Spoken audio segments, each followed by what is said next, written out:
Cricket is my passion and I cannot avoid it. Hello and good morning to everybody. India played the perfect game yesterday with both the openers firing and the bowlers making sure that they win handsome and gave India a resounding victory to give them a lifeline to stay alive in this tournament. To discuss about the match between India and Afghanistan, which happened yesterday, we have the legendary Shane Watson with us. Good morning to you, Shane. Good morning, Anis. It was a better night last night, so I'm sure all the Indian fans are feeling much better this morning. Yes, you can see the broad smile on my face and the predictions made by you that the openers will fire and India will come good. So all went well according to plan, Watto? Yeah, it certainly did. And you could see by that wicket in Abu Dhabi, even batting first, it went through totally fine. The batsmen, Rohit Sharma and KL with that brand new ball, were confident of how the ball was coming through. And it meant that they could set themselves for a bigger platform. And for me, that Dubai wicket, batting first, it's just there's enough moisture in that surface. And you could see with Abu Dhabi, it's a beautiful wicket. Rohit Sharma, if he gets a 50, India win. But this is 8 games now. When he gets a 50, India wins. He batted beautifully. Spin, quicks, took him down. KL is an incredible player as well. For him to be able to get 69, what a great platform. As I said, for India to be able to bat, to be able to play really well, their opening partnership needs to dominate. 140 of 14.4 overs or something is a pretty good platform to start with. And I'm absolutely stoked for India. And for those two guys, KL and Rohit Sharma in particular, they would have copped a bit of stick to start with the start of the tournament. But it was great to be able to see them firing. The other thing that I found interesting, so the last game against New Zealand, all their shots, as soon as they played a shot, went straight to hand. So caught on the fence. Whereas last night, and this is the beauty of cricket, is their mishits. A number of their mishits just fell nicely in the gap. They mishit the ball just enough for it to fall short of the fielder out in the fence. So they're the times when things are wrong, because there's other days like there was against New Zealand when every shot you hit just goes straight to the fielder. So that also was another positive sign that things are starting to fall India's way. Well, better late than never. And one good thing I think both the openers did was to also attack Rashid, did not play him too safe. Absolutely. It's the only way to be able to play Rashid. If he really gets settled and you don't look to have intent and take him on, then he does settle very well. And you could see Rashid Khan, this is how he always bowls. The last couple of overs when he knew, one, he hadn't taken wickets, but also how important it was for him to take wickets, then he gets a little bit slower, then he gets a bit fuller. And then Rohit and KL were able to capitalise on that as well. So to be able to take Rashid Khan, who's the main weapon, he's on 399 T20 wickets right now, to be able to get through his 4 overs, none for 36, which is still striking very, very well off Rashid Khan as well, was probably one of the most important factors for India to make sure that they didn't allow Afghanistan to get into the game. And good to see finally, Pandya, more of Pandya. Then, of course, Pant also played well, but Pandya getting 35 of 13 is what you expect of him.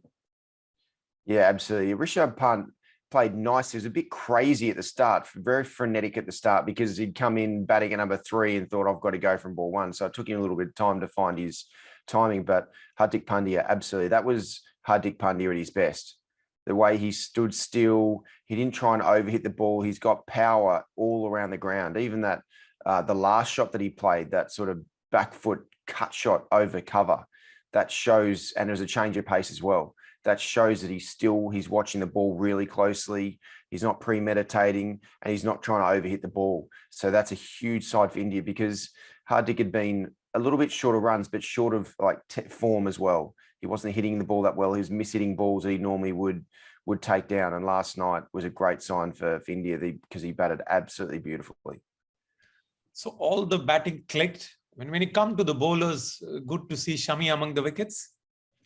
Yeah, wickets in the power play for India. So it was runs in the power play and runs with the openers, but then wickets in the power play. And they're able to get 2 early wickets. Shami bowled nicely. Again, the Abu Dhabi wicket, it goes through. So someone like Shami, it suits him even more, because there's a bit more true pace and bounce in the wicket.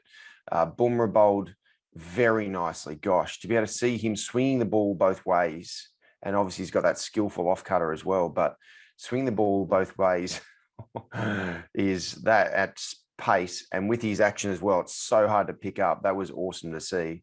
And also Ashwin coming in for Chakravarti, which I was surprised, but Chakravarti probably would be disappointed himself because it was easy. It was a bit easier opposition last night. Also, he bowled at different times.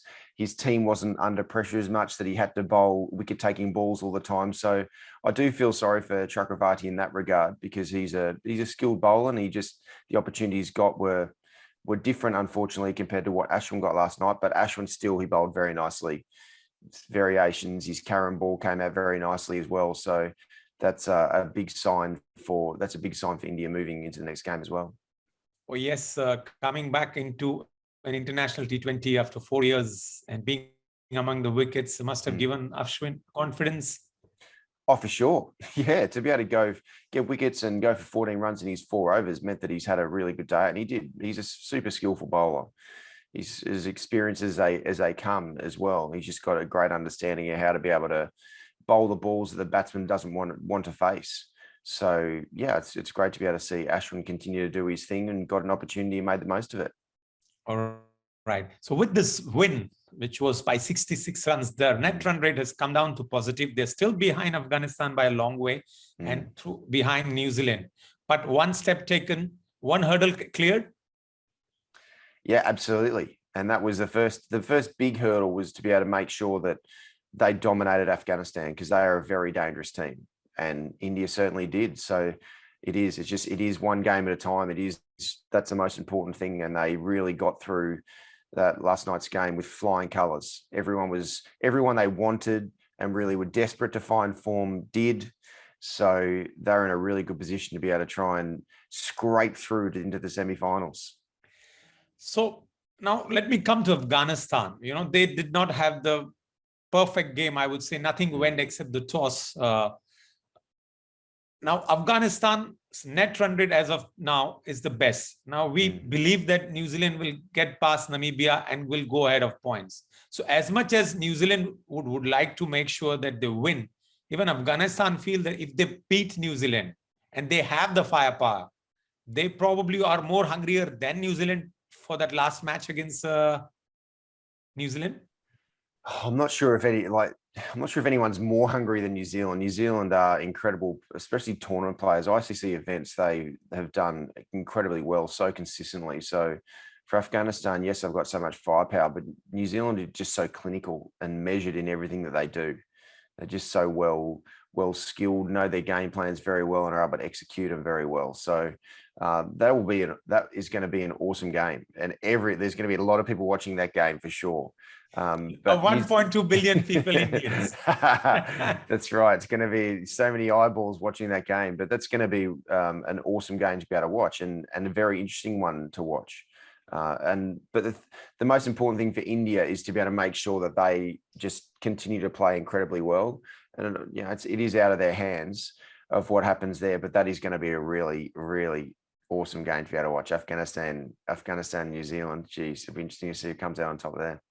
All right, we will talk about the Namibia game and the Scotland game a little later, but I know today is a big game from Australia. How excited are you?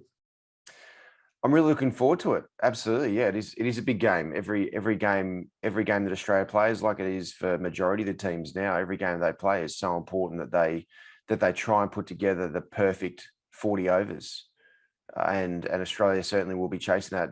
Bangladesh without Shakib Al Hussain is a huge loss. So Australia will know that from a left arm orthodox bowling perspective, and also his middle order batting, they know that they're going to be more depleted because Shakib's not playing. But the Aussies need to dominate because they got beaten so heavily by England in that game. Then they know that they need to be right on and they need to be at their best to be able to, in a similar boat to India in a way, they have to dominate the games. So tonight is going to be, for me, a really good barometer on exactly how Australia is, because they should, in these conditions, they should dominate this game against Bangladesh. So it'll be interesting to see how it goes. So what's your heart and mind saying? Australia romping through Bangladesh and making their net run rate better? Well, yeah, I hope so. Australia's got the skills and we've got the firepower to be able to do it, but we just got to bring it all together in one game. And so far we haven't absolutely nailed the game. Against Sri Lanka, Australia were very good, but against Bangladesh, Australia needs to really dominate. They need to be on every facet of the game to be able to win and win well, because net run rate now, it's so important to be able to give yourself the best chance to qualify. So you want Agar or Mitchell Marsh in the team? I'd probably prefer Mitchell Marsh, because he really does, like, it gives Australia that little bit more extra batting depth. So then they can just continue to take the game on. For me, it was a big change, unless Mitch Marsh was injured. If Mitch Marsh is injured, then I get it. I fully get it that they had to make that change, because that is the right change. But if Mitch Marsh is fully fit, then I'd prefer to see him in. All right. We sincerely hope that Australia can get past Bangladesh. And I have a strong feeling if India have its luck where Afghanistan upset New Zealand, we probably might be clashing in the semi-final. That would be a big game. Wow, that'd be awesome. It will be a repeat of the 2007. Let's hope, keep our fingers crossed. We'll catch up with you, Walter, soon. Good luck for today's game. Take care and have a great day. You too, Anis. Thanks so much. Bye-bye. Cheers.